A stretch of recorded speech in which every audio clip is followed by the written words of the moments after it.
যে যত খুশিবার নির্বাচন করবে, যে যত খুশি ভোট দিবে, যে যতবার দাঁড়াবে, যার যত খুশি, এর পক্ষে যারা আছেন হাত তুলবেন। ধন্যবাদ। খুব জ্বালাময়ী বক্তৃতা দিয়ে গেলেন আবু সুফিয়ান।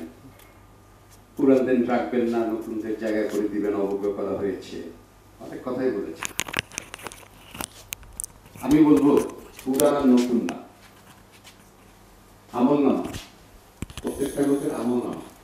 আপনি কি কাজ করবেন, আপনি কতটুকু সদস্যদের সাথে মিশবেন, কতটুকু তাদের ভালো মন্দের পাশে থাকবেন, তাদের সহযোগিতা করবেন, তাদের বিপদে যাবেন, সেই সমস্ত আমলনামা তৈরি করলে আপনাকে কেউ ঠেকিয়ে রাখতে পারবে না। আপনি 44 জন গত নির্বাচনে অংশগ্রহণ ছিলেন, তার মধ্যে 10 জন ছাড়া 34 জনই ছিলেন নবীন। আপনি বললেন নবীনদের অধিকার খর্ব করা হয়েছে। এখানে অধিকার আর কিছু, এখানে ওপেন মার্ক সবাই নির্বাচন, 44 জন নির্বাচন করেছে। সুবিন সাহেব আমলনামা তৈরি করেন। আপনি হয়তো ভুলে গেছেন 15 বছর আগের কথা, একটু মনে করেন তো। এই যে খুরশেদ আলম খসরু আপনার ছবি রিলিজ করিয়েছিল অর্থ দিয়ে, নগদ অর্থ, সেটা কিন্তু আপনি আজ পর্যন্ত আমাকে ফেরত দেননি, আমিও চাইনি। এইটাই আমার আমলনামা, এইটাই আমার আমলনামা সুফিয়ান সাহেব, এটাই আমার আমলনামা। আপনি আপনার বক্তব্য, আপনি একজন সিনিয়র, আপনি জাতীয় রাজনীতির সাথে জড়িত আমি জানি, আপনি এলাকায় এলাকায় এমপি হওয়ার জন্য ঘুরেছেন, আপনি কিন্তু নমিনেশনও পাননি। আমলনামা করতে হবে আগে। আমি আপনাকে ডিউ রেসপেক্ট, সম্মান দিয়ে বলছি, আপনাকে আমি সম্মান দিয়ে বলছি যে আমলনামা করতে হয়। তাহলে কিন্তু দল, যে কোনো পার্টি, দল, সংগঠন খুঁজে নিয়ে এসে আপনাকে দাঁড় করিবে, কর্মীরা আপনাকে খুঁজে নিয়ে এসে দাঁড় করাবে, পাশ করাবে, সেটার জন্য আমলনামা দরকার। ধন্যবাদ। আমি আমার বক্তব্যে আসি। একটা লিমিটেশন রাখতে চেয়েছেন, বলেছেন 2 টার্ম 3 টার্ম একটা লিমিটেশন থাক। লিমিটেশন তো আছে, লিমিটেশন তো 3 বার পরপর নির্বাচিত হলে পরের বার করতে পারবে না, তারপরে আবার 3 বার পারবে, তারপরে পারবে না। লিমিটেশন তো আছে। তো আজকে এই লিমিটেশনটা কি হয়েছে? আজকে এই লিমিটেশনটা ঘিরে আজকে 7 বার প্রশাসক এসেছে, শুধু এই লিমিটেশনটাকে কেন্দ্র করে 7 বার প্রশাসক এসেছে। তো আমরা এই প্রশাসকের এই কারণে এই বারবার প্রত্যেকটা, শুধু একটি নয়, আমরা এপিসিসি এর অঙ্গ সংগঠন সমস্ত তার চেম্বার এবং অ্যাসোসিয়েশনের সেম ঘটনা, যার প্রেক্ষিতে বলা হয়েছে, যে আপনি ক্লিয়ার দেখবেন, আমি পড়ছি যে উপরোক্ত বিষয়ে আপনাদের সদয় অবগতির জন্য জানানো যাচ্ছে যে বিগত 5/12, 20-17 তারিখে বাণিজ্য মন্ত্রণালয় হতে 336 আইন অবলিক 2017 নং SRO জারি করা হয়। একটা SRO জারি হয়েছে মন্ত্রণালয় থেকে, বাণিজ্য মন্ত্রণালয় থেকে। এই SRO জারির প্রেক্ষাপটে FBCCI সদস্যভুক্ত বাণিজ্য সংগঠনগুলোর মতামতের ভিত্তিতে উক্ত SRO এর সংশোধনের এবং FBCCI পক্ষ থেকে বাণিজ্য মন্ত্রণালয়ের আবেদন করা হয়। সমস্ত সংগঠনের মতামতের ভিত্তিতে বাণিজ্য মন্ত্রণালয়ে আবেদন করা হয়। সেই ধারাবাহিকতায় বিগত 29 জুলাই 2018 তারিখে বাণিজ্য মন্ত্রণালয়তে উল্লেখিত SRO সংশোধন করে নতুন SRO দেওয়া হয়েছে। সেটি হচ্ছে 244 আইন অবলিক 2018 জারি করা হয়। এই যে জারিটা করলো, এই ঝামেলাটা, এই লিমিটেশনের ঝামেলাটা প্রত্যেকটা অ্যাসোসিয়েশন, FBCCI 350 অর্গানাইজেশন প্রায় সব জায়গায় এই ঝামেলাটা, কে নির্বাচন কয়বার করবে, কে করতে পারবে না, এগুলো করাতে একটা সারা বাংলাদেশে একটা ঝামেলা হয়। সেই ঝামেলার প্রেক্ষিতে সেখানে FBCCI থেকে একটা বাণিজ্য মন্ত্রণালয় চিঠি দেয়, সেখান থেকে এই আইনটা, এই টিও রোলেই এখন এই আইনটা উঠাই দেওয়া হয়েছে। এই আইনটাই নাই এখন, কে কয়টা দফা নির্বাচন করবে এটার কোনো এখন আর আইন নাই। কারণ হচ্ছে এই আইন নিয়ে বারবার এই সমিতিগুলোতে ঝামেলায়, শুধু আমাদের সমিতি না, সারা বাংলাদেশে, এবং আমাদের এই সমিতিতে শুধু এটা নিয়ে 7বার আমাদের এইখানে আমাদের প্রশাসক এসেছে। গেল এই সাবজেক্ট। আপনি এবার আসেন, এটা বাণিজ্য মন্ত্রণালয় এটা উঠিয়ে দিয়েছে, এখন বলেছে যে যার যার সংগঠনে তারা এটা একটা ইজিএম করে পাস করে নেওয়ার জন্য। আমাদের এটা আমরা 7 বছর 8 বছর পর নির্বাচন করে আসার পরে আমরা আপনারা নির্বাচিত করে আমাদের এখানে পাঠানোর পরে আমরা 11/7/2020 সালে, যার অনেক আগে 2 বছর আগে এই এসআরও জারি হয়েছে, কিন্তু আমরা নির্বাচিত হওয়ার পর 11/7/2000 আমাদের নবম ইসিতে আমরা এটা পাস করেছিলাম। আমরা করোনার কারণে ইজিএমটা দিতে পারিনি, যার জন্য আজকে দিয়েছি। তো এটাই হচ্ছে আজকের এই মানে প্রেক্ষাপট।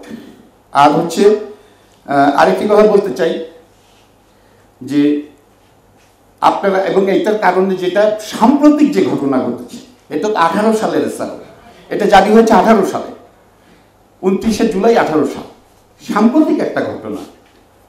একজন শিল্পী সমিতির সদস্য তিনি একটা চিঠি লিখলেন বাণিজ্য মন্ত্রণালয় বরাবর যে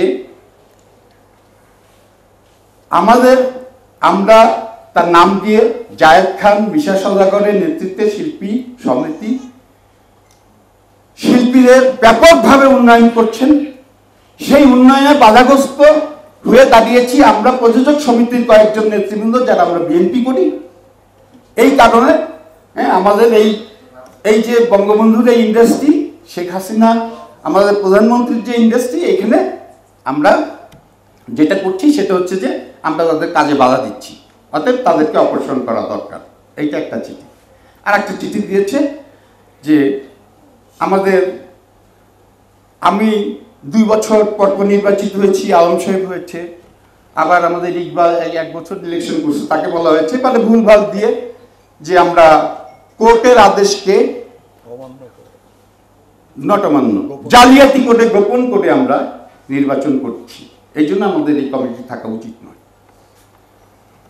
বন্ধুগণ, নাসির উদ্দিন সাহেব নামে একজন আমাদের সম্মানিত প্রযোজক 16-18 টার্মের নির্বাচনকে চ্যালেঞ্জ করে একটি রিট মামলা দায়ের করেন। সেই রিটে আমরা এখানে অনেকবার মিটিং হয়েছে, আমরা বলছি যে আমরা রিট ঠিক মামলায় যাব না, যদি আমাদের বাদ দিয়ে যদি ইলেকশন করা লাগে আমরা করে দেবো। এইটা তো আমরা চাই না, তারও কারণ আছে যে আমরা চলচ্চিত্রের হচ্ছে আমাদের নীতিমালা রাষ্ট্রীয় পর্যায়ে, সেখানে মন্ত্রী মহোদয় এবং সচিব মহোদয় সেখানে নীতিমালা ঘোষণা করছেন। সেই নীতিমালা চলচ্চিত্রের নীতিমালা, প্রযোজক সমিতির সিরিয়াল হচ্ছে 21, এইবার পেয়েছিলেন 21, চলচ্চিত্র প্রযোজক সমিতিকে নোটিশ করেছে 21 নম্বরে। আপনি একটা হিসাব করেন, সেখানে অমক হচ্ছে চলচ্চিত্র ব্যক্তিত্ব, অমক চলচ্চিত্র ব্যক্তিত্ব, সেই চলচ্চিত্র ব্যক্তিত্ব, ওই চলচ্চিত্র ব্যক্তিত্ব, এই সমস্ত দিয়েটি আমাদের সংগঠন 21 নম্বর। ভাইরাস প্রযোজকদের নীতিমালা, প্রযোজকদের জন্য একটা ডিজিটাল নীতিমালা, নতুন নীতিমালা হবে, সেই নীতিমালার নীতি প্রযোজক শূন্য। এই যে সমস্ত এরা যে আবেদন করলো, সেই আবেদন প্রেক্ষিতে আমরা 14 মাস, একটা কমিটি 14 মাস ধরে আপনাদের নির্বাচিত 140 জন ভোটারের মধ্যে 130 জন উপস্থিতি, 130 জন উপস্থিতি, এই যে একটা ভোট হলো, সেই ভোটে জায়েদ খান ভোট দিয়েছে। ভোটের নিয়মটা কি? এই যে আজকে অনেক বক্তা বললেন যে একটা দিন আমাদের মানে কোনো সাধারণ সভা হলে সেই দিনটা আমাদের সদস্যদের, সত্যি তাই যে ভোটের দিন, ভোটের যখন তফসিল যখন দেওয়া হয় যে এই কয়জন হচ্ছে প্রাথমিক তালিকায় এই কয়জন দাঁড়াইছে, এরা ফর্ম কিনছে, প্রাথমিক তালিকায় এই কয়জনকে পাওয়া গেছে, তার মধ্যে একটা সময় দেওয়া হয়। এই সময়টাতে যদি তাদের কারোর বিরুদ্ধে অভিযোগ থাকে লিখিত দিলে তার বিরুদ্ধে সেটা কিন্তু অ্যাকশন হয়। আবার যার বিরুদ্ধে লিখিত দিবে সে আবার সেটা আপিল বিভাগ আছে না, নির্বাচনে আপিল বোর্ড আছে, সেখানে আপিল করবে, এখানে একটা ফয়সালা হয়ে একটা নির্বাচন হবে। সেটা শুধুমাত্র সদস্যদের জন্য, যারা প্রার্থী হবেন তাদের জন্য না। যে কোনো যত সদস্য আছেন প্রত্যেকটা সদস্যই ওই একটা সময় দেওয়া থাকে, এই সময়টাতে তারা সেখানে অভিযোগ করবে, সেখানে কিন্তু কোনো অভিযোগ নাই।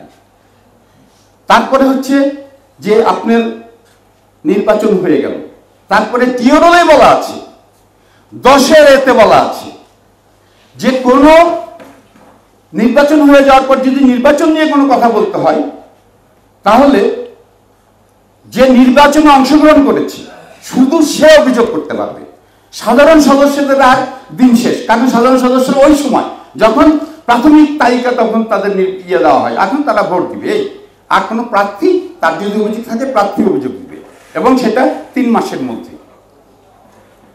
কোনো কোনো ক্ষেত্রে সেটা হাইকোর্ট টাইকোর্ট থেকে ঘুরে আসলে সেটা 1 বছরে অ্যালাউ করা হয়। আমরা 14 মাস যাওয়ার পরে জায়েদ খান কিন্তু আমাদের কোনো মানে আমাদের প্রার্থী ছিল না, আমাদের নির্বাচনে কন্টেস্ট করেনি, সাধারণ সদস্য ছিল। এইরকম একটা অনিয়ম, একটা অভিযোগ, সেটাও কিন্তু বাণিজ্য মন্ত্রণালয় আমল নিয়েছে। এই কারণেই আমরা দেখেছি। আর আমি একটু মিস করে গেছি যে ওই যে নাসিরউদ্দিন সাহেব যিনি আমাদের অভিযোগ করলেন, সেখানে আমরা একটা দিনও আমরা যাইনি। আমরা বলছি নির্বাচন হয়ে যাক, আমরা কিন্তু কোর্টে একদিনেও যাইনি। সেখানে যেটা হলো, সেই জায়গা থেকে রায় হলো শেষ 8টা হিয়ারিং হয়েছে হাইকোর্টে। 8টা হিয়ারিং আমাদের প্রশাসক হাজির নেই, আমরা যারা ইসি কমিটি ছিলাম, আমাদের যাদের বিরুদ্ধে অভিযোগ, আমরাও হাজির নাই।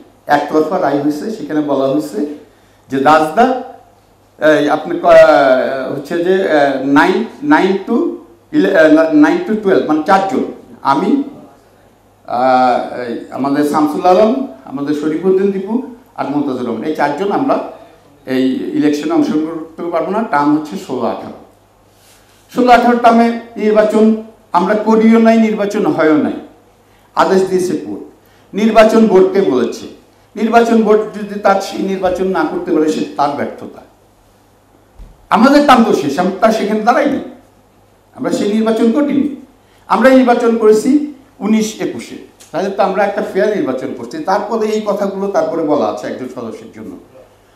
তো সেইখানে একটা অনিয়মের একটা ইয়েতে, যেটা আমরা জাস্টিস পেয়েছি হাইকোর্ট, আমরা চেম্বার জজও আমাদেরকে পক্ষে রায় দিয়েছে, আমরা দুইটা কোর্টের রায় পেয়েছি, আমরা সেই রায় নিয়ে আছি। তাহলে এগুলো এত কিছু 14 মাস পরে যে কোনো সময় যে কেউ একজন করবে, এখানে অনেক বক্তা বলেছেন। তো সেইটার ইয়েতেই আবার নতুন করে প্রশাসক এসে বসে যাবে। আবার দেখেন প্রশাসক, আমরা কি কোনো অন্যায় করছি?